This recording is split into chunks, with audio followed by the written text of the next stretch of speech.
All right, on today's lesson, I'm gonna teach you the 4 fundamental keys for hitting a good ground stroke while simultaneously warming up my player and not missing, even though she'll miss right there.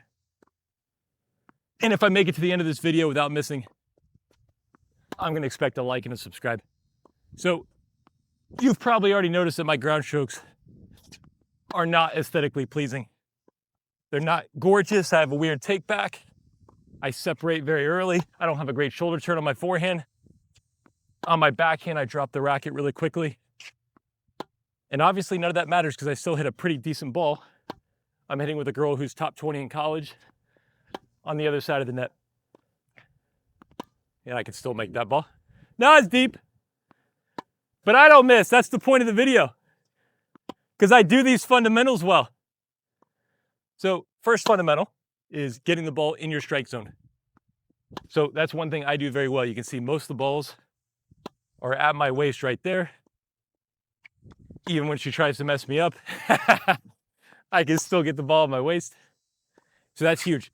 A lot of people think getting the ball in your strike zone is about footwork, but really it's about reading the ball. So you've noticed I don't move. My legs are straight. I'm not really going anywhere, but I'm getting the ball in my strike zone. So how do you read the ball? Number one, I'm reading it off her racket. And I can see the height, the spin, the speed. And I make a quick judgment about where that ball is going to be. The second thing, slice, is I read her body language. So when she's on her front foot like that, she's going to hit a little faster. If she's on her back foot, maybe a little higher and slower. I like that you're trying to make me miss, by the way. It's not going to work. Yeah. But reading the ball is absolutely essential. Getting that ball in your strike zone. And if I do that, I can take the ball, take my racket back, nice and awkwardly, and still make a ton of balls. Number two, which I still do well, even though it's ugly, is I swing low to high with a square racket face. So I need some level of topspin. I can play a lot like that, or I can do what I normally do, which is a little bit flatter.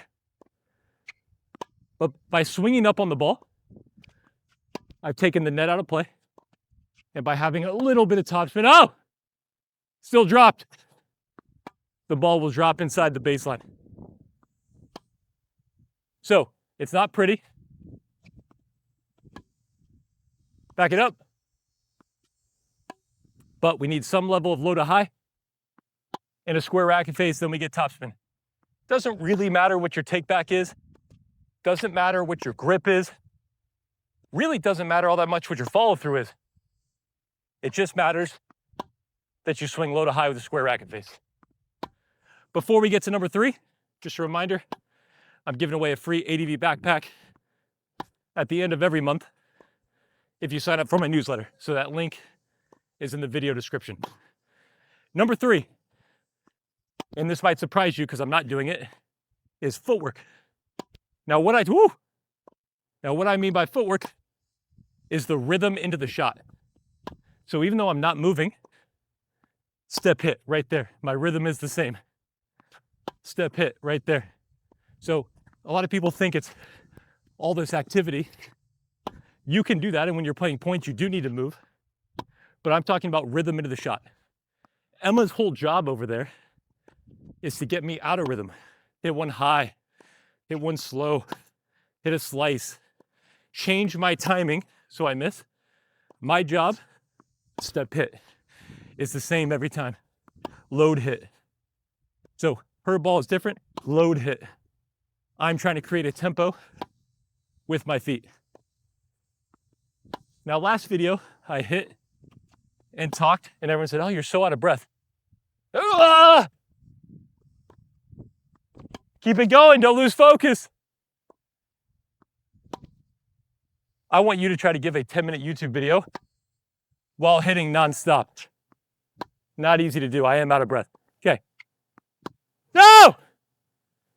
Yeah. Number 4. Yeah, look, she's trying to make me miss. Ready? Number 4. is shot management. So right now I'm hitting, by my standards, a 6 or a 7 out of 10. If you're a 4-0, you might think I'm hitting a good ball. If you're a 6-0, you think I'm hitting slow. It's all relative, but this is the speed that I know I can play at without really missing much.